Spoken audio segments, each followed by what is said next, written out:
Welcome to Your Food Business Success.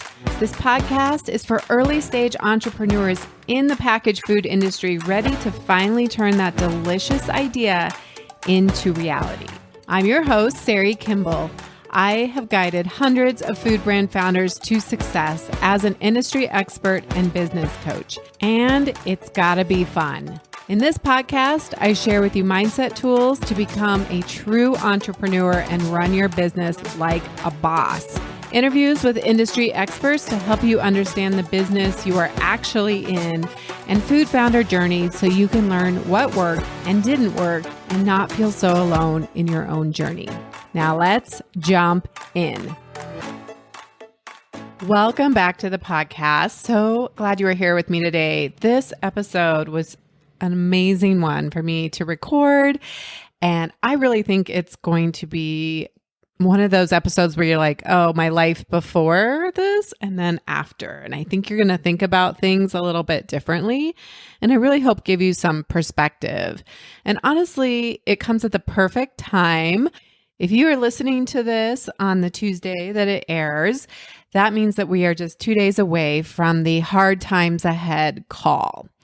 And this is a call with me where I am going to talk with you about some mindset tools to help you manage these challenging times, especially around price increases, and also some strategy to implement in your business that I think will help you once we calm down our systems a little bit for you to actually make smart decisions that are going to set you up for long-term success. So I hope you will join me on that call. The link is in the show notes, or you can go to foodbizsuccess.com/hard times.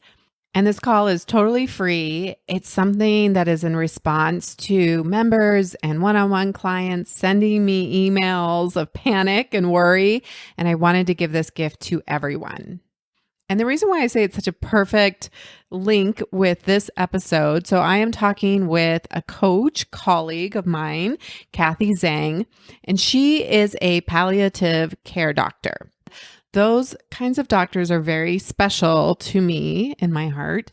These physicians really help people who are receiving a terminal illness diagnosis and help the families make decisions. So in my case, unfortunately, my father never woke up from the brain scan that they did.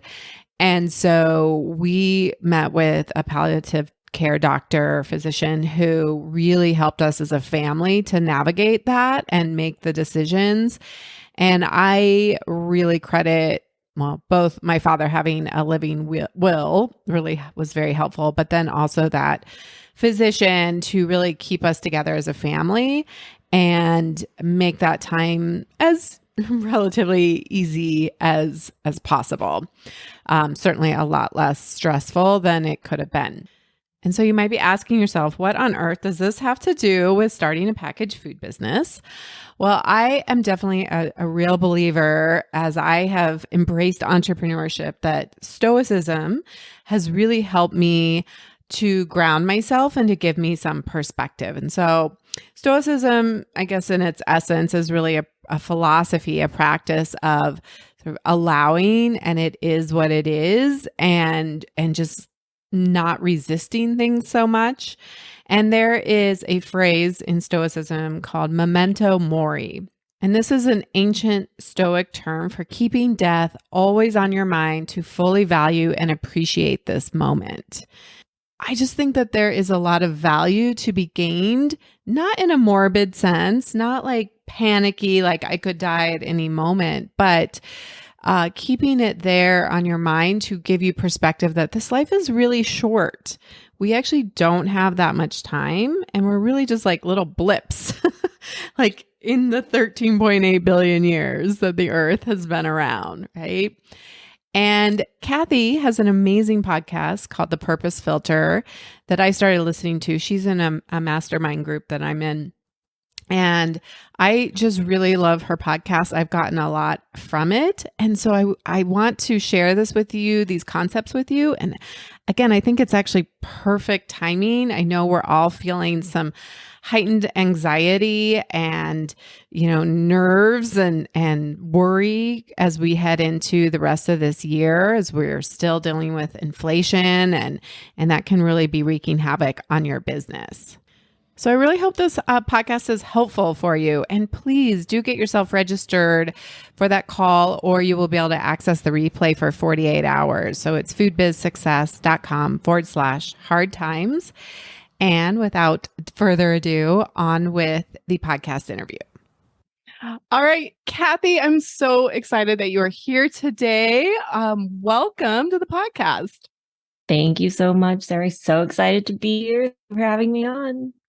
I'm excited about our conversation today. I think it can definitely, we'll go in a couple different directions, but as I mentioned to you before we start recording, I just want to thank you for the work that you do in the world and other palliative care doctors out there. It's something you hope nobody ever needs, but we worked with one when my father had a stroke and we had to take him off life support.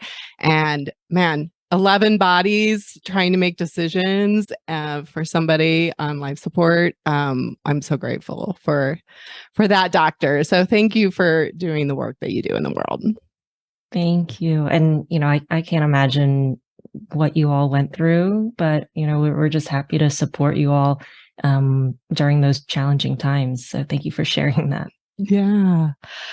All right. So let's talk about your experience and what you see. I did a episode 97. I did a podcast about using regret to make decisions. And so from your lens, what do people regret the most? And then what are some tools and strategies that you offer people based on your experience? Yeah, totally. It's a great question. I was going to mention that too, because I was listening back and I was like, oh, this is a great episode.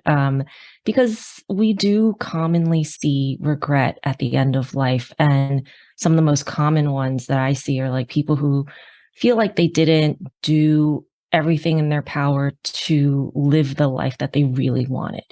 I think a lot of people, it's really easy when you're, working a 9 to 5, or you're just going about your daily routine to just get stuck in this autopilot cycle. And then you wake up one day and you're like, oh my God, or something happens that jolts you out of it.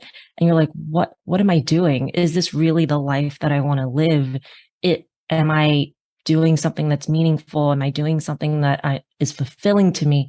Am I doing something that I'm passionate about? And I think your listeners can relate to that too, especially if they're either early on their journey or they haven't quite started and they're thinking like, should I do this? Should I go into this? Should I? And there's that fear that's so strong when we're pursuing, starting a business or starting something new or making a transition. And I think a lot of people get caught up in that.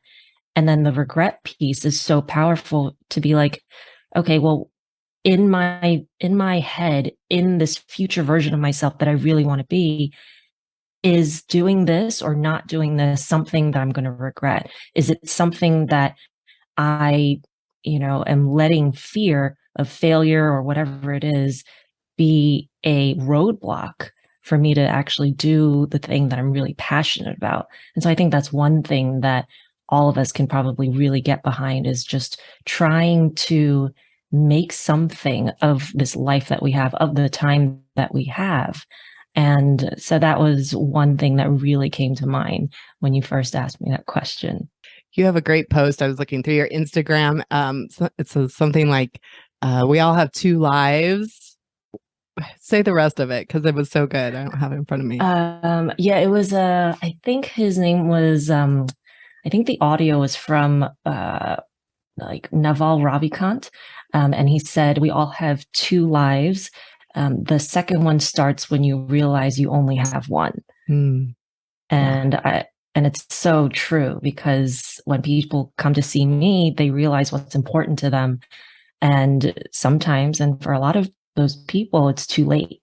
And so the purpose of me starting the podcast and all of this stuff was to really shift all of those lessons upstream 20, 30, 40 years, so that we don't have to go through a traumatic event or the loss of a loved one or something even like COVID to make us take a step back and be like, oh my God, what's actually important to me and how do I want to spend my time?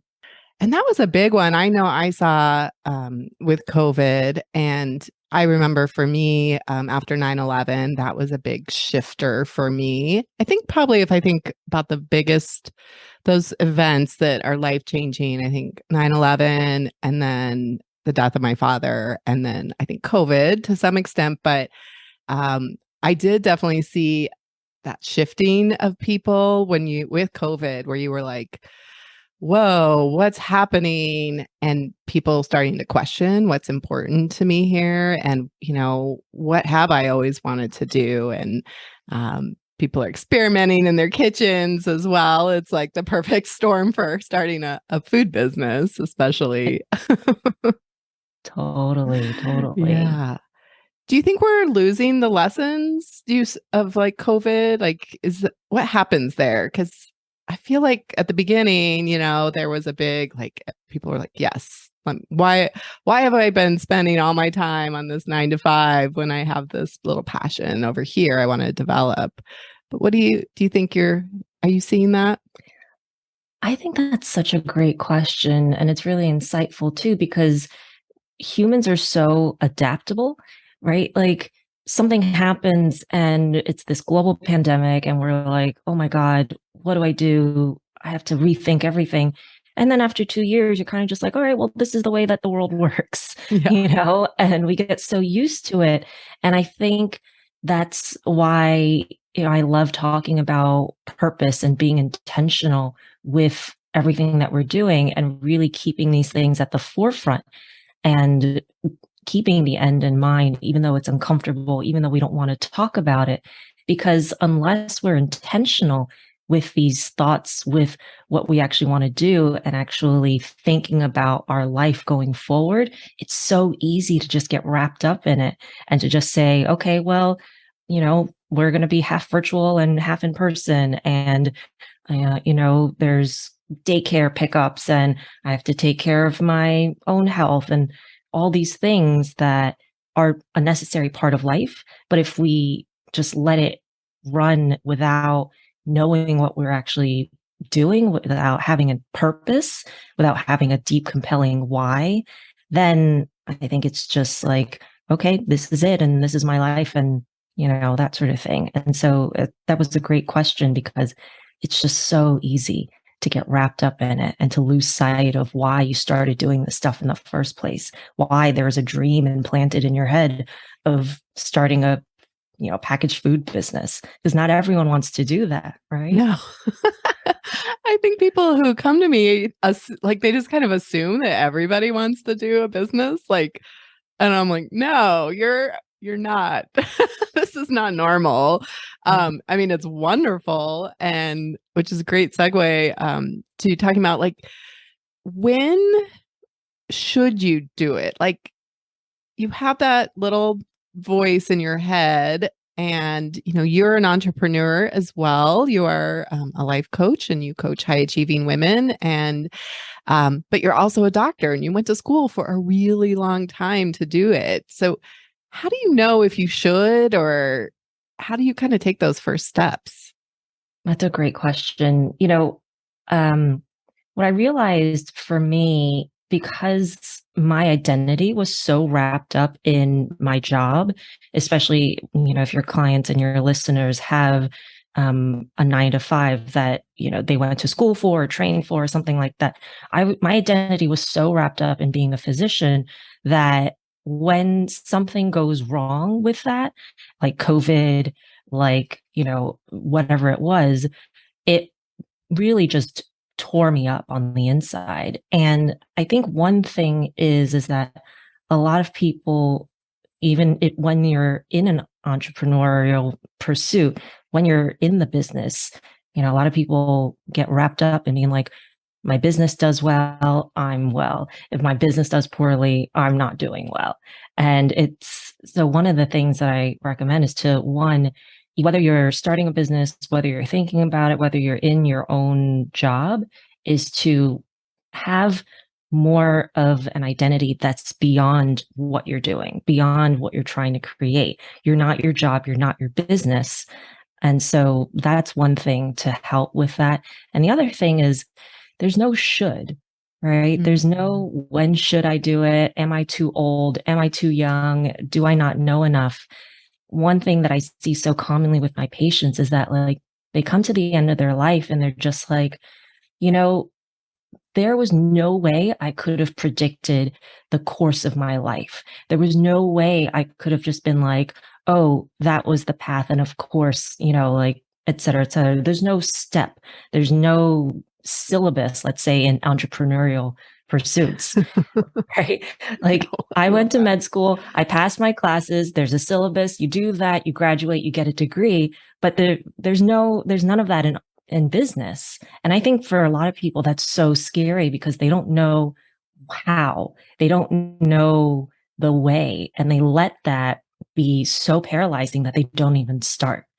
And there's this quote that I love by E.L. Doctorow, and he wrote, I think it was written about writing a novel, but it's basically like, you know how when you're driving at night, you can only see as far as your headlights, but you can make the entire trip that way, right? And so that applies to anything just beyond writing a novel.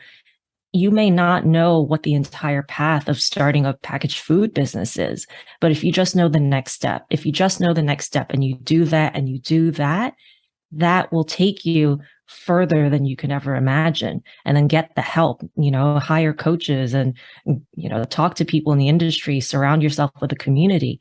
That is, you know, so important. But there's no should. If you feel that there's something there, if you feel a calling, it was put into your head, into your heart for a reason, whether you want to call it God, the universe, that sort of thing, you know. So if you think about it, if you keep thinking about it, just make some moves, do some research, get the courses, learn, and take it from there. It's so amazing. I mean, life in general, even though we try to plan it, and some people are, you know, very like, I'm going to go to school, I'm going to get this degree, I'm going to be a lawyer, I'm going to be a doctor, I'm going to be a professor, whatever it is. And they think like, I think as humans, we like predictability, right? We're trying to put everything in a little box.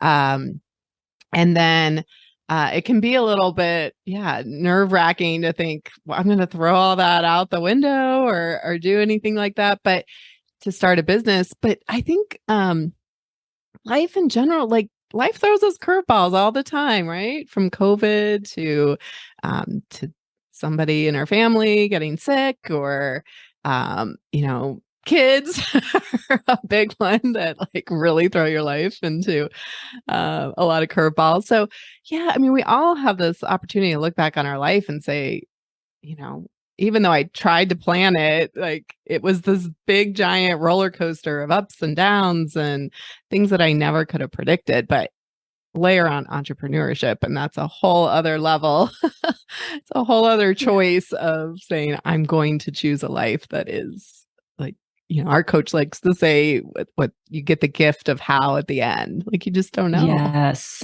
exactly. And it's just part of being human, right? There are challenges every single day, and especially being a business owner. It's so like, you know, one day you're like, okay, cool, I learned this. And the next you're just like, I have no freaking idea what I'm doing. Why did I start this? Why did I get myself into this? I must be, you know, a glutton for punishment. But I think, you know, one other thing that I wanted to share was knowing your why and your purpose is so key. That having a strong and compelling why will get you through so many downtimes, so many challenges. And, you know, I was thinking about it, food, you know, it's so easy when we're in our business or whatever it is, it's so easy to just be like, I'm whatever, a life coach, or I'm in the packaged food business or that sort of thing. But if you step back and be like, why did I really get into this in the first place? You know, let's say, for example, for your clients, food is not just food, right? Food is nourishment. Food is sustenance, food is nutrition, food is connection, food is love.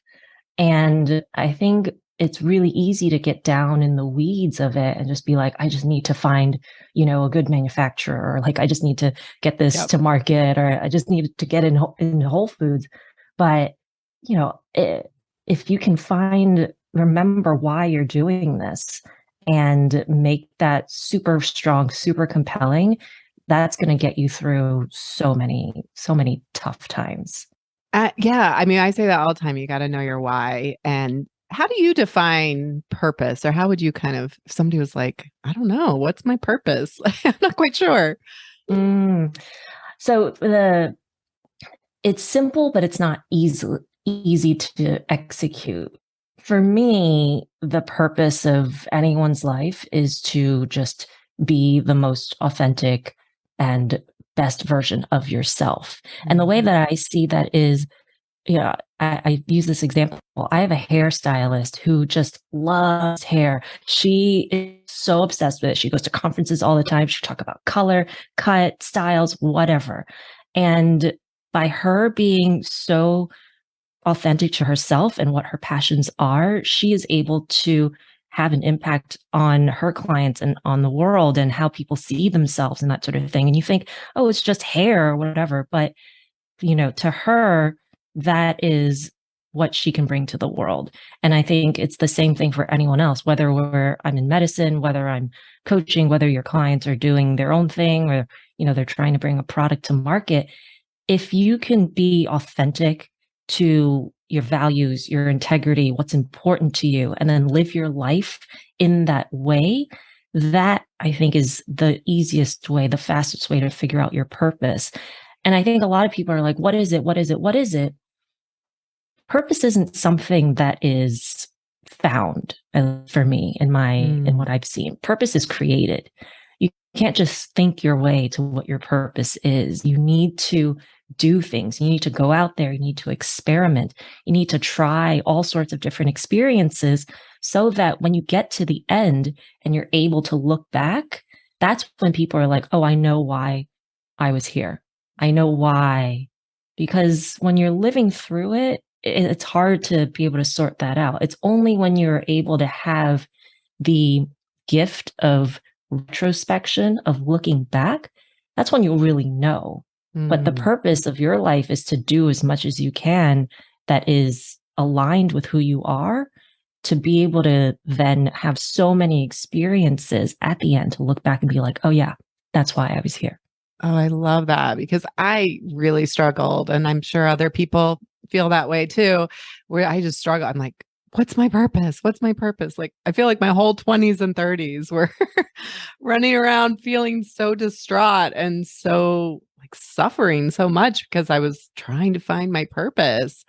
And I think there was a shift in my 40s where it was like, yeah, you have a little bit longer, lens to look back on your life, but also realizing why am I I was trying to find that one thing, if I become a doctor, then, or whatever, I want that thing that is, I watch my brother be very I'm an engineer, I'm a computer scientist. This is what I do.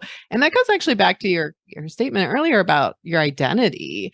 And when you wrap up your identity so much in your work, your title, that's where it can get really tricky, because I was looking for it out there and then kind of realizing wait, I just want to contribute and I want to use my gifts, and I know other people are feeling that way too. And so I think that's such a good way to look at purpose. Yeah. And I think, purpose, like you said, it comes in phases. I like to think of life as chapters. When we're in our 20s and 30s, we have a certain way of living and thinking, and that isn't always the same as when we're in our 40s, 50s, and 60s and beyond. So it's okay to have, one chunk of your life and be like, the purpose of my 20s was to do this, or to study, or to, learn, or just hang out with my friends, or whatever it is.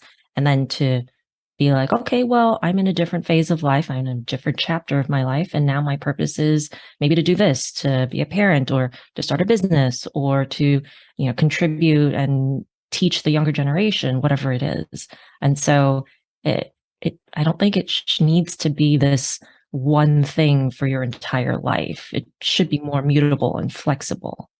I was listening to a podcast with I guess the editor of Entrepreneur Magazine, and he was talking about that too, about people who actually thrived with COVID were ones that weren't so attached to their identity, that it was like, instead of like, I'm a doctor, that's all I know, that's what I am. It was like, I serve people, like people who had a bigger mission and bigger purpose. Like, I'm here to help people, I'm contributing, things like that, versus like this one function.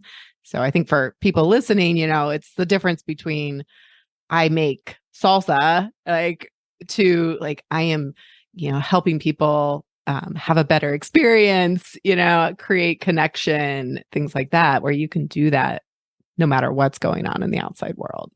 Exactly. Just reframing it into something that's more powerful and compelling, right? You're giving people energy to be able to do the things that they really want to do, and doing it in a way that's nutritious and, sustainable, or whatever it is that's important to you. And so, yeah, that reframe and the mindset is so, so important.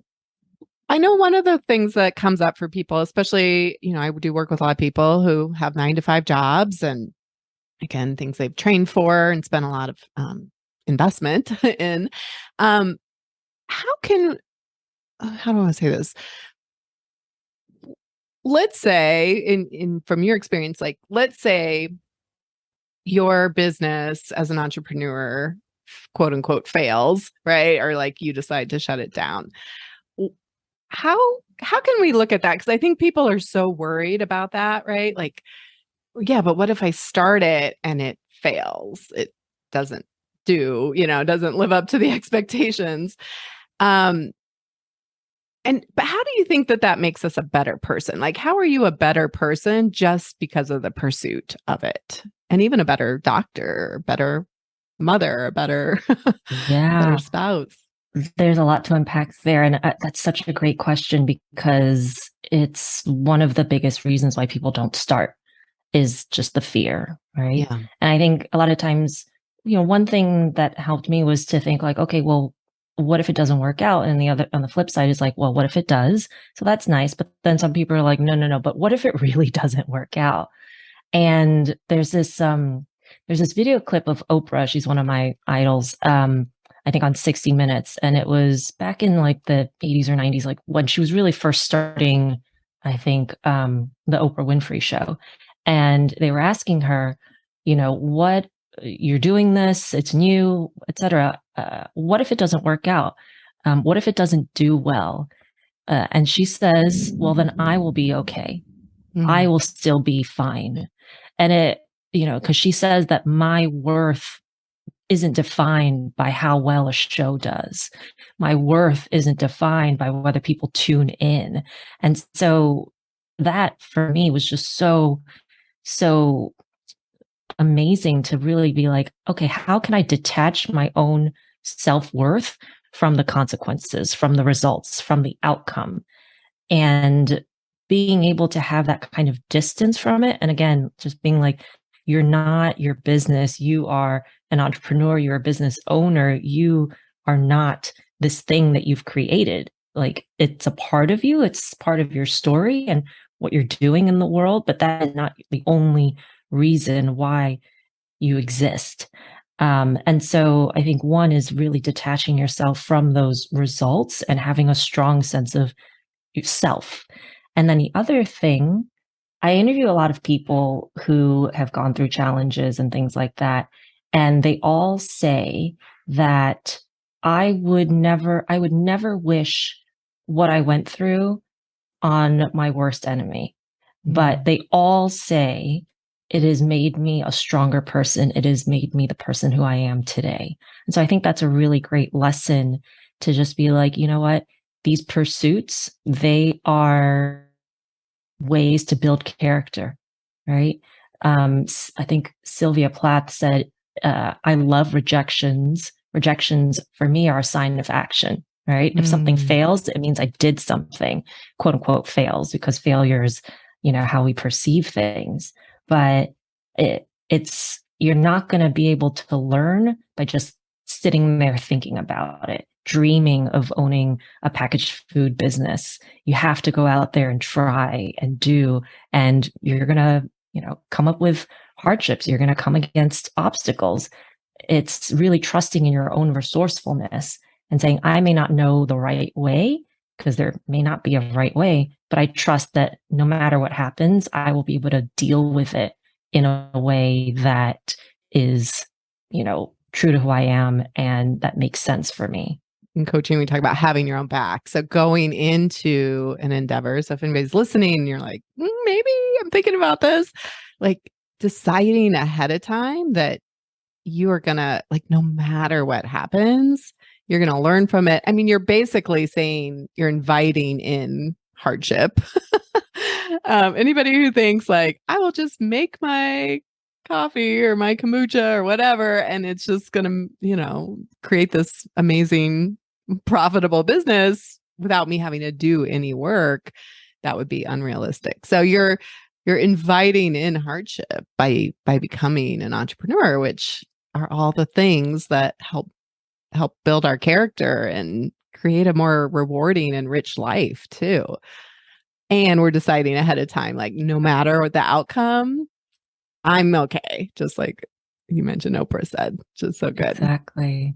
And I love, you were just interviewing Justin from, Justin's, and I love that story. And I also really love Sarah Blakely from Spanx, like her journey too, because you just listen to them and they, like, how many roadblocks were in their path, right? Just, even for Justin to just like, okay, you won't let me be in Whole Foods, like I will stock it myself. Like, you won't let me do that. I'll come and do whatever it takes, right? Like, I'm going to give out samples. I'm going to do this. And it is a tough, tough journey. And, at the same time, it is so worth it. Like, if you genuinely feel that your product is going to impact people's lives and your product is going to help people, then you almost have like a moral duty to be able to do everything within your power to get that product in someone's hands. Yeah. Right. If Sarah Blakely hadn't been like, I'm convinced that this product is going to, help women with their confidence and, help them look better and feel better, then we wouldn't have Spanx. We wouldn't have that product that for so many people is like a total necessity. And it's the same thing with the foods that we eat, the, drinks that we consume. So, for anyone who is out there just being like, oh, I don't know, I'm scared. If you truly believe in your product, then you have to do it. You have to do it because there are going to be people out there who need it. And life is going to keep giving you the lessons to learn, whether you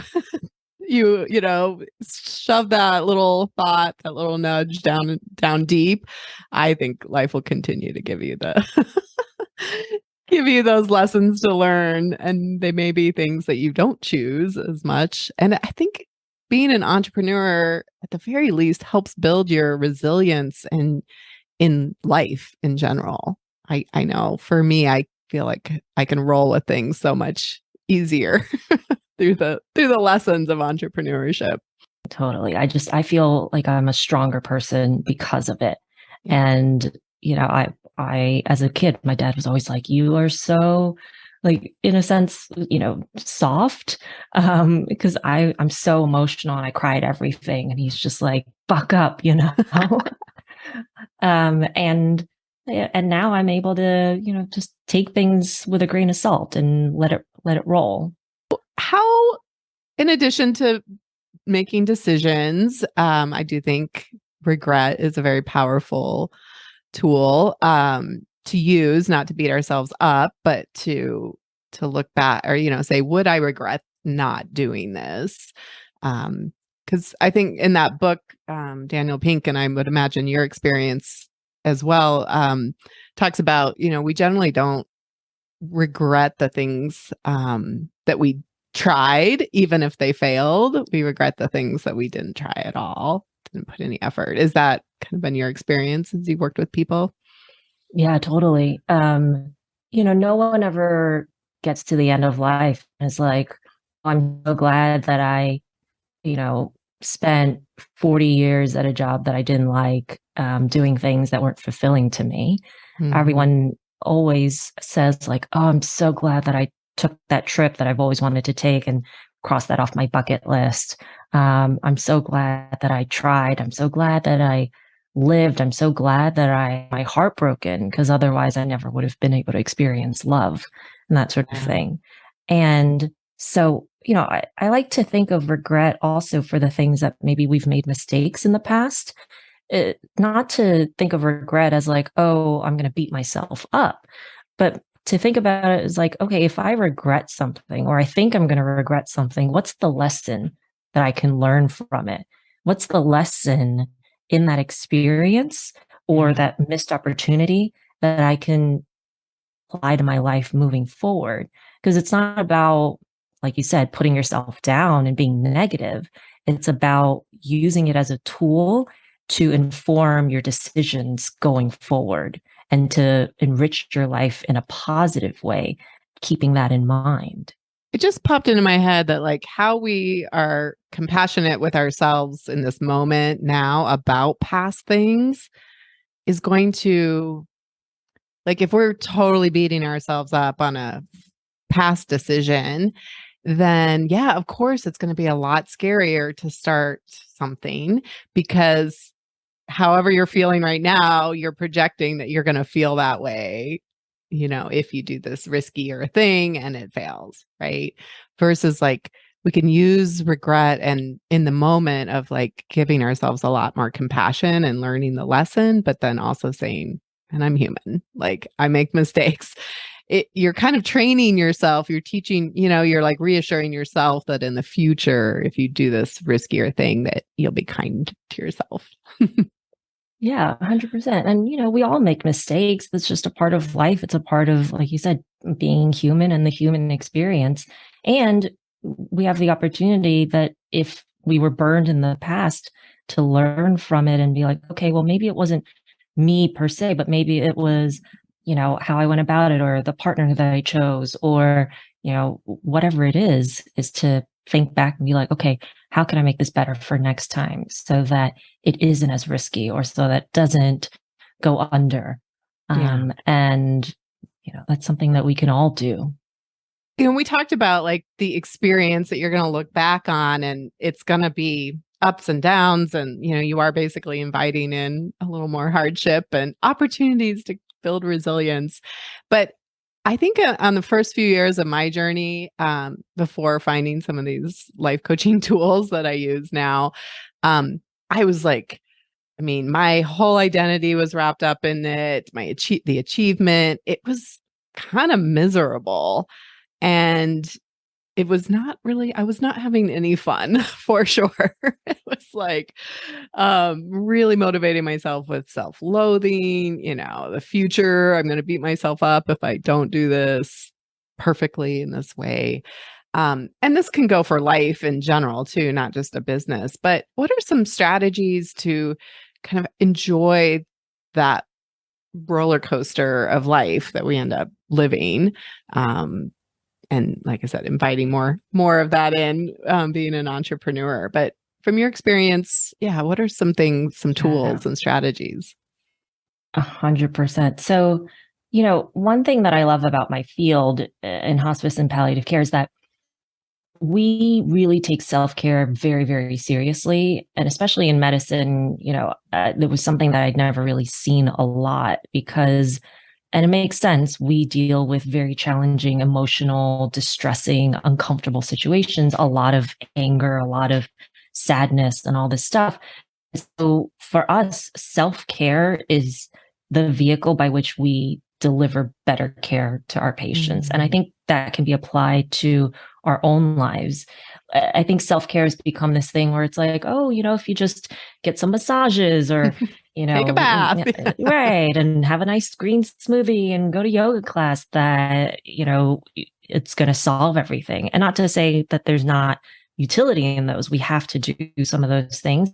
But I think self-care is also things like setting boundaries and also, making time for the things that are important to us that may not be our business. It's so easy to just, when we have free time, just be like, I'm going to hustle, I'm going to grind, and I'm going to work on the business. And then, a year, a few months, whatever it is, you're just like, I'm so burnt out. Like, I hate how I feel doing this, even though I want to be doing it. I just hate like the process of it. And you don't want to be operating and owning a business from that standpoint. And you don't want to live your life that way.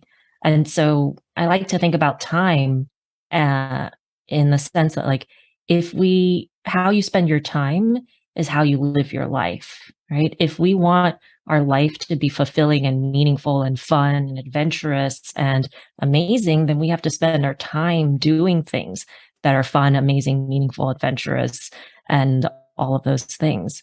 And so it's really, again, going back to aligning our life with our values, aligning our decisions with what's important to us, rather than, being taken along for the ride, actually putting yourself in the driver's seat and saying, like, these are the choices that I'm going to make. And because it's important to me, and this is how I want to spend my time, this is how I want to live my life. I love that. That's so good.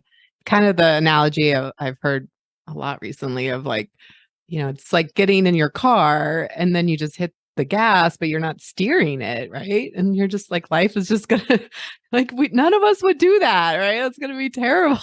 So it's making decisions about what we want. And I don't know. I'm curious, like, I think sometimes when we talk about death and the work that you do, people get nervous, like, well, I don't want to be thinking about death all the time, and it's so morbid. But how do you incorporate some of these, what you see, where you're not like super morbid, but you're actually using it to create more decisions that are aligned with your purpose?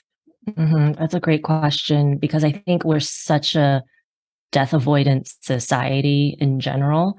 And we avoid things that we don't want to think about or are uncomfortable, that are not even death. And, probably I imagine some of your listeners, when they see this episode come out, they're just gonna be like, what does, palliative care and, thinking about the end of life have to do with a packaged food business? And I get it. But I think it's also a testament to you to be like, actually, there's inherent value in these lessons. They are applicable. They are kind of some undeniable truths about living, whether it's personal or business or whatever it is. And so, I think it's just normalizing that every second of every day, whether we want to believe it, whether we want to think about it or not, people die and people are born and people get sick and people have accidents. And it's not to just let it weigh you down, because if you want to, you can just be like, oh my God, it's so awful. There's so much death and it's so much suffering and I can't deal with it. Or you can make the decision, using mindset, using your life coaching skills and all that stuff, to say, I accept that that is a common human element that we're all going to have to go through that one day. And I'm allowed to hold space for both of those, right? I'm allowed to recognize that that is true. And I'm also allowed to use it to inform how I live my life. It's not one or the other. It's being okay with having both. And that's not easy for a lot of people, because we're trained to be so black and white that it's either got to be this or that. And so holding space for both of those, I think, is a really great way to be able to move forward, knowing and keeping that in mind. Yeah, the power of and.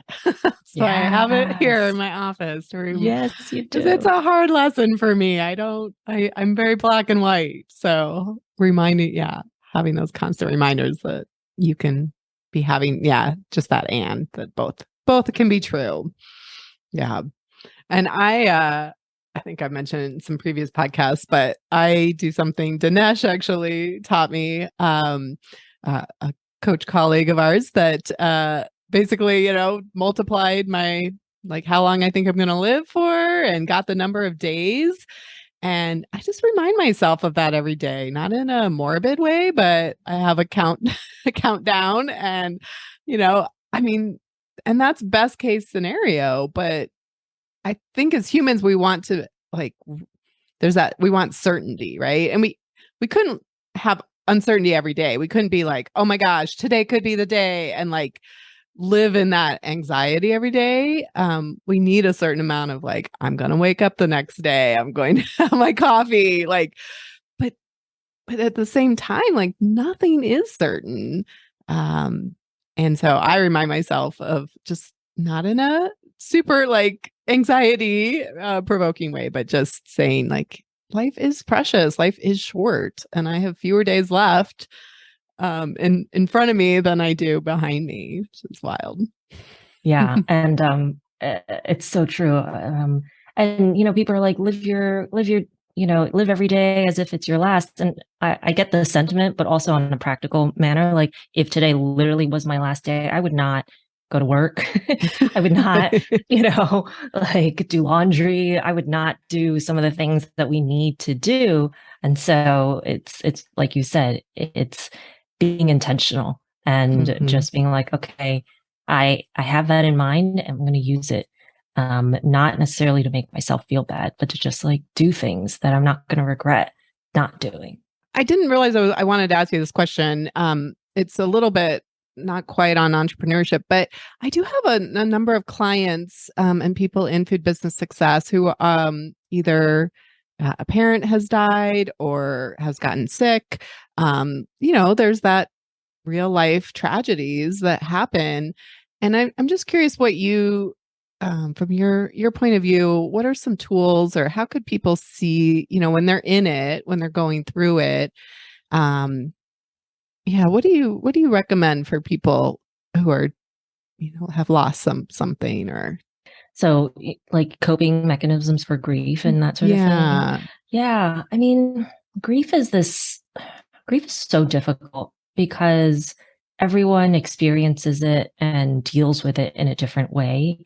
The framework, what I like to say about grief is that like when you lose someone, like, and you're fresh in it, grief is it's like this all encompassing thing. Like you can't see anything beyond it, right? It's like your entire world is just shattered and there's this like orb of presence of something around you.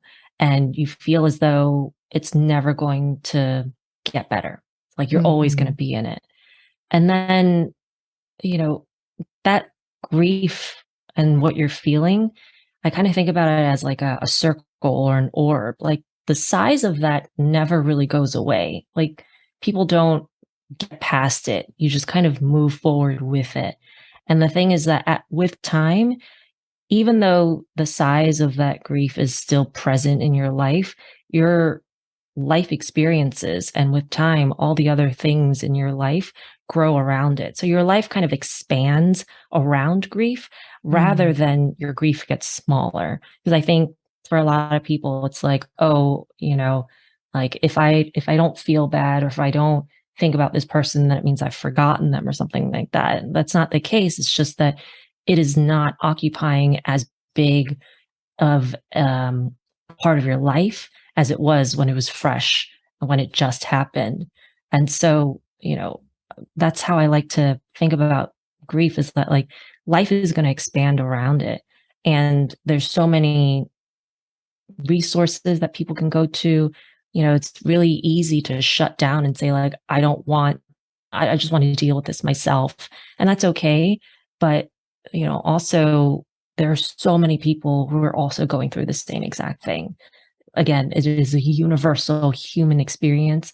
No one is alone in dealing with grief and the effects of it. And so, I would also say find a community, talk to people. I think for young people, I think it's called the Dinner Club for people who are young, like 20s and 30s, who've lost either a friend or a parent or someone like that, because as we get towards midlife, it's more common for us to lose someone just because of age.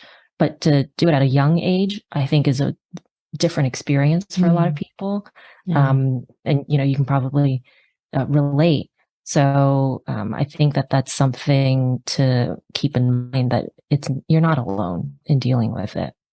Thank you for that. I think what I'm seeing is like there's like a lot of guilt too of like, oh, but I should be doing my business, or I'm behind now, or I'm not where I set this goal, but now life happened, this tragedy happened, and then there's a lot of self shaming and guilt around that. And so I would just offer that, having compassion, and as somebody who has gone through some of those tragedies, and I think we all have to some extent, but not making big decisions in the moment, having self-compassion, and realizing that like it will get easier, better.